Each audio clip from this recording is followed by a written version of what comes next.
माघ मास की अमावस्या को मौनी अमावस्या कहा जाता है।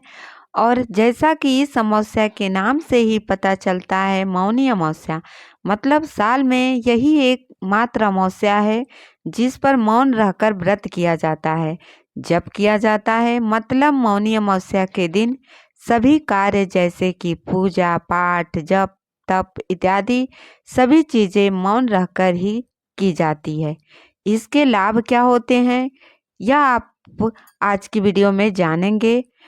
और मौनी अमावस्या की तिथि कब प्रारंभ हो रही है, कब समाप्त हो रही है, जो भक्त अमावस्या का व्रत धारण करना चाहते हैं उन्हें व्रत कब करना है, और आज के दिन पितरों का तर्पण किया जाता है, पवित्र नदियों में स्नान किया जाता है, दान दिया जाता है। तो स्नान दान और पूजा पाठ का शुभ मुहूर्त क्या है, मौनी अमावस्या से संबंधित संपूर्ण जानकारी आपको आज की वीडियो में मिलने वाली है। तो वीडियो पूरा ज़रूर देखिएगा, बहुत ही महत्वपूर्ण है, तो पूरा ज़रूर देख लीजिए। अच्छी लगे तो वीडियो को लाइक और सब्सक्राइब तो ज़रूर ही करिएगा।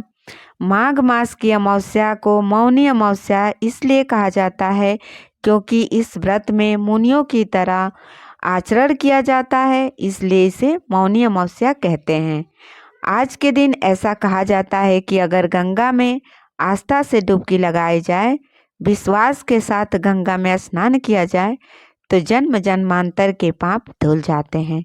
सनातन धर्म में गंगा को सर्वाधिक पवित्र नदी माना गया है तथा यह माना गया है कि मौनी अमावस्या के दिन गंगा जल अमृत हो जाता है और इसलिए मौनी अमावस्या का दिन गंगा स्नान के लिए सर्वाधिक महत्वपूर्ण दिन माना गया है। प्रयागराज में मौनी अमावस्या सबसे महत्वपूर्ण गंगा स्नान का दिन है तथा इसे अमृत दिवस कहा जाता है।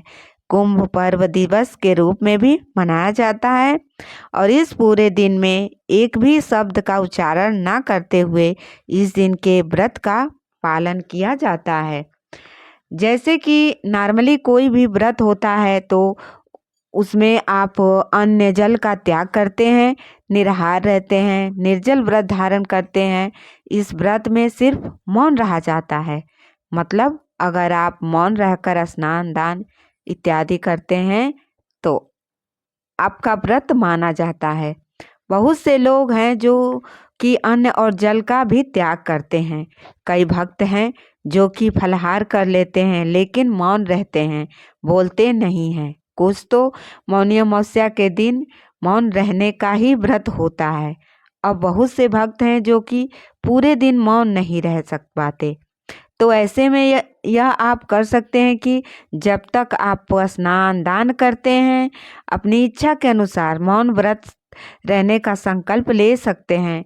जैसे कि 2 घंटे आप मौन रहने का, या फिर जब तक आप स्नान दान नहीं कर लेते तब तक आप मौन ही रहेंगे। तो इस प्रकार से भी आप मौन व्रत का संकल्प ले सकते हैं।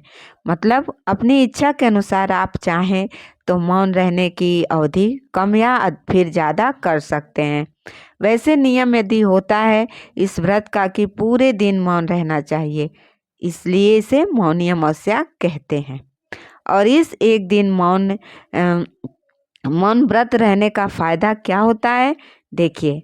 कहा जाता है कि मतलब शास्त्रों में यह वर्णित है कि मौनी अमावस्या के दिन अगर पूरे दिन उपवास रहा जाए, तो पूरे दिन मौन रहा जाए तो इससे पूरे मास में गंगा स्नान का फल मिलता है।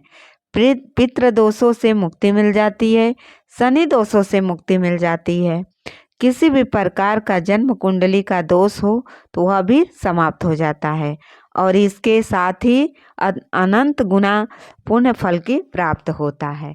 तो यह दिन बहुत महत्वपूर्ण होता है। अगर आप मौन रह पाते हैं तो अत्यंत ही सर्वश्रेष्ठ है। अगर आप चाहें तो स्नान दान बिल्कुल मौन रहकर भी कर लीजिए। इसके बाद भगवान श्री हरि विष्णु की कृपा की प्राप्ति के लिए उनसे प्रार्थना कीजिए और फिर आप मौन व्रत अपनी खोल सकते हैं। मौनी अमावस्या की तिथि प्रारंभ हो रही है 28 जनवरी को शाम को 7:36 पर और अमावस्या तिथि का समापन होगा 29 जनवरी की शाम को 6:05 पर। तो सूर्योदय कालीन तिथि हमें 29 जनवरी को प्राप्त हो रही है। और अमावस्या की इसलिए मौनी अमावस्या साल 2025 में 29 जनवरी 2025 को मनाई जाएगी। दिन होगा बुधवार का। तो पितरों के निमित्त जो स्नान करना चाहते हैं, दान देना चाहते हैं, तर्पण करना चाहते हैं, सभी कार्य मौनी अमावस्या पर यानी कि 29 जनवरी को ही किए जाएंगे।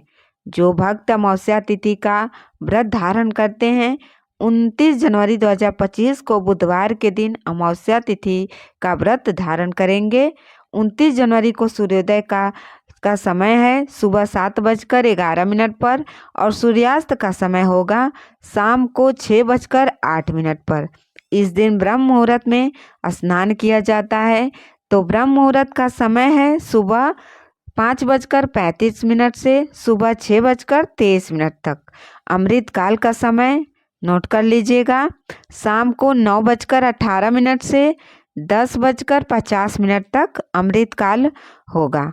वो समय होता है जिस समय में आप कोई भी कार्य कर सकते हैं, शुभ कार्य कर सकते हैं, तो उसका फल आपको जन्म जन्मांतर तक प्राप्त होता है।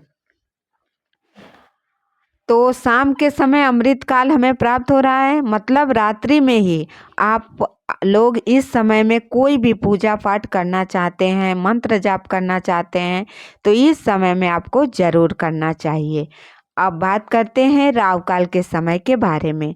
जिस समय ये एक ऐसा समय होता है जिस समय में कोई भी शुभ कार्य नहीं करना चाहिए। राहु काल में कोई भी शुभ कार्य नहीं करें चाहिए। 29 जनवरी को राहु काल का समय है दोपहर में 12:40 से दोपहर में 2:02 तक। तो इस समय में आप कोई भी शुभ कार्य प्रारंभ नहीं करना चाहिए। अगर आप पहले से कर रहे हैं तो बिल्कुल कर सकते हैं, कोई भी समस्या नहीं है। मौनी अमावस्या के दिन प्रयागराज में शाही स्नान होगा। अगर आप भी प्रयागराज में जाके कुंभ स्नान करना चाहते हैं, शाही स्नान करना चाहते हैं, तो ज़रूर जाएं। उम्मीद करती हूँ मौनी अमावस्या से जुड़ी सभी जानकारी आपको अच्छी लगी होगी तो चैनल को लाइक और सब्सक्राइब ज़रूर करिएगा। कमेंट में हर हर महादेव ज़रूर लिखिएगा। मिलते हैं अगले वीडियो में एक नई जानकारी के साथ।